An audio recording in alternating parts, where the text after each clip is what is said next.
2008년 아이언맨과 함께 페이즈 1부터 페이즈 3까지 이어지는 마블 시네마틱 유니버스의 22편의 이야기들과 함께 달려온 인피니티 사가의 11년의 대장정이 마침내 어벤져스 엔드게임과 함께 그 대단원의 막을 내렸습니다. 본론으로 들어가자면 어벤져스 엔드게임에 대한 리뷰는 이미 많은 분들이 하신 상태이므로 그건 접어두도록 하고, 대신 이 시간에는 여러분과 함께 마블 시네마틱 페이지 4와 관련한 소식과 루머들을 함께 살펴보는 시간을 갖도록 하겠습니다.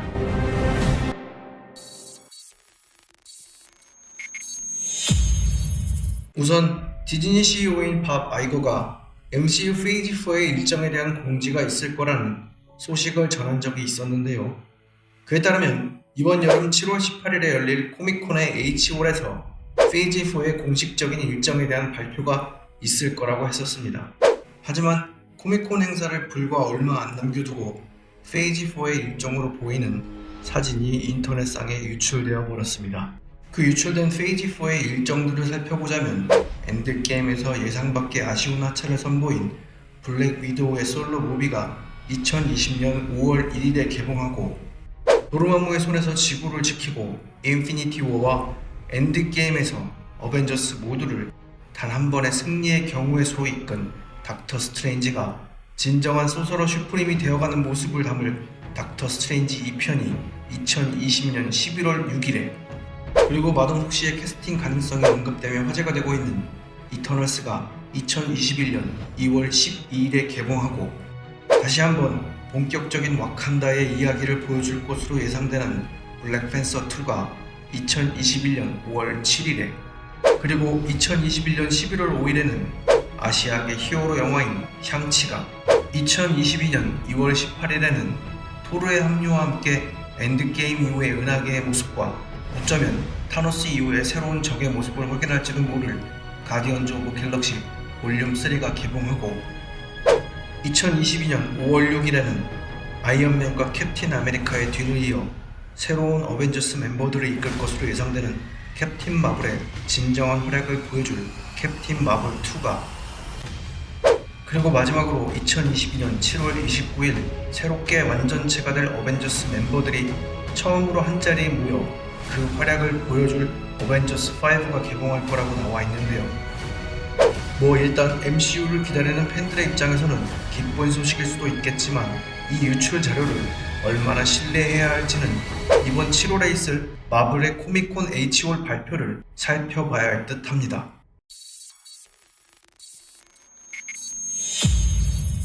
이번 엔드게임과 관련해 비교적 상당 부분 일치하는 루머들을 제공해 화제가 된 로저 워델이라는 사람이 있습니다. 바로 그 로저 워델이 페이지 3 이후에 이어질 페이지 4와 관련한 몇 가지 루머들을 제시했습니다.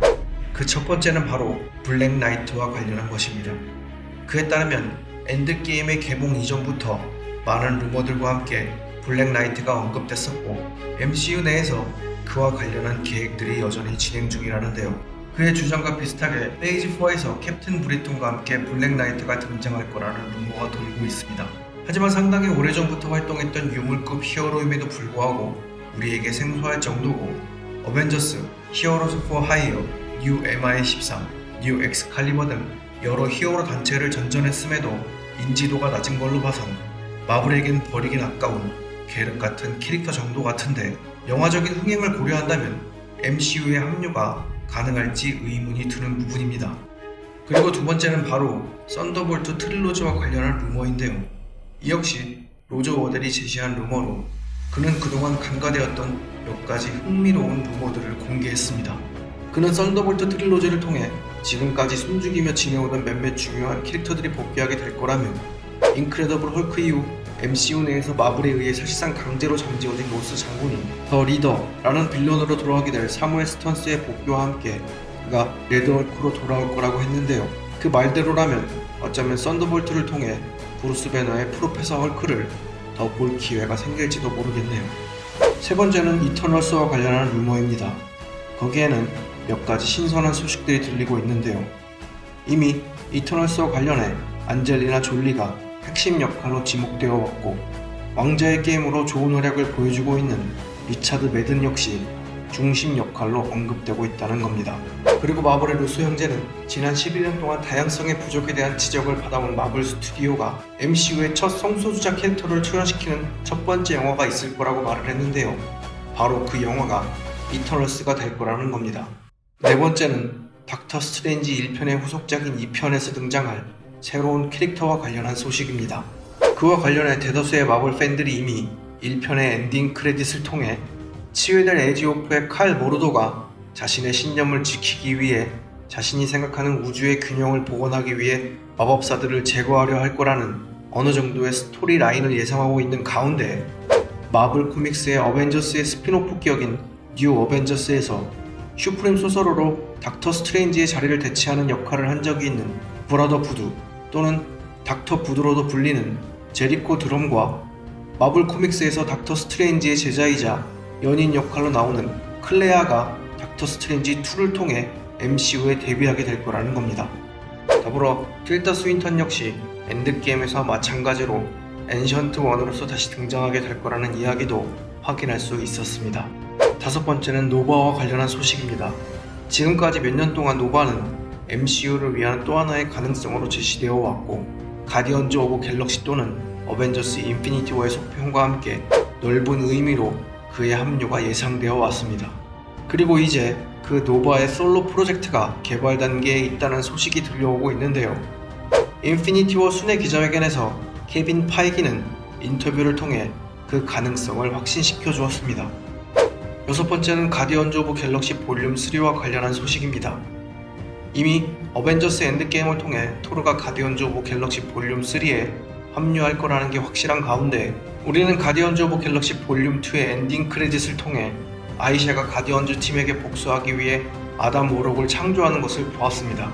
그리고 여기에 더해 로저 워델은 볼륨 3의 새로운 캐릭터들이 추가될 거라며 그들은 코믹스에서 로켓의 창조자인 더 하이 레볼루셔너리와 드렉스의 딸인 문 드래곤 그리고 로켓의 연인으로 잘 알려진 릴라라며 볼륨 3를 통해 드렉스는 죽은 줄만 알았던 자신의 딸인 문 드래곤을 다시 만나게 되고 로켓은 릴라와 사랑에 빠지게 될 거라고 했습니다. 마지막으로 케빈 파이기에 의하면 진짜 만다린과 10개의 반지단이 MCU에 등장할 거라는데요. 그와 관련해 케빈 파이기가 최근 AMA를 개최하고 MCU와 관련한 모든 종류의 질문에 답변을 해주는 과정에서 진짜 만다린의 출연과 관련한 질문에 만다린은 아이언맨의 핵심 빌런 중 한 명이며 그의 등장은 매우 흥미있는 소재가 될 것이라고 인정했습니다. 아이언맨 3를 통해 벤 킹슬리는 그저 테러리스트 슈퍼빌런의 대역 배우임이 드러났지만 마블 원샷 올 헤일 더 킹에서 우리는 감옥에서 이루어진 트레버 슬래터리와 10개의 반지단의 핵심 멤버와의 인터뷰를 통해 진짜 만다린이 MCU 내에서 실제 존재하고 그가 그의 이름을 돌려받길 원한다는 걸 알 수 있었습니다. 그렇게 MCU의 어딘가에 그 10개의 반지단의 실제 리더가 세상에 파괴를 쏟아부을 준비를 하고 있고 마블 스튜디오가 많은 가능성들을 열어놓은 상태이기 때문에 우리는 히어로들을 위협할 10개의 반지의 힘과 함께 코믹스 버전에 가까운 진짜 만다린을 언젠가는 만나게 될 거라고 기대해도 나쁘지 않을 것 같습니다. 지금까지 MCU 페이즈 4와 관련한 소식들과 여러 루머들을 함께 확인해 보았는데요. 저 유출된 자료와 그리고 주변에 떠도는 루머들이 사실일지는 마블의 공식적인 발표와 함께 개봉되는 영화들을 통해 확인해 보는 수밖에 없겠지만 MCU 페이즈 4를 기다리는 마블 팬들의 마음을 더욱더 설레게 하는 건 분명해 보입니다. 그럼 다음 시간에도 흥미있는 소식과 함께 찾아뵐 것을 약속드리며 지금까지 이영광이었습니다.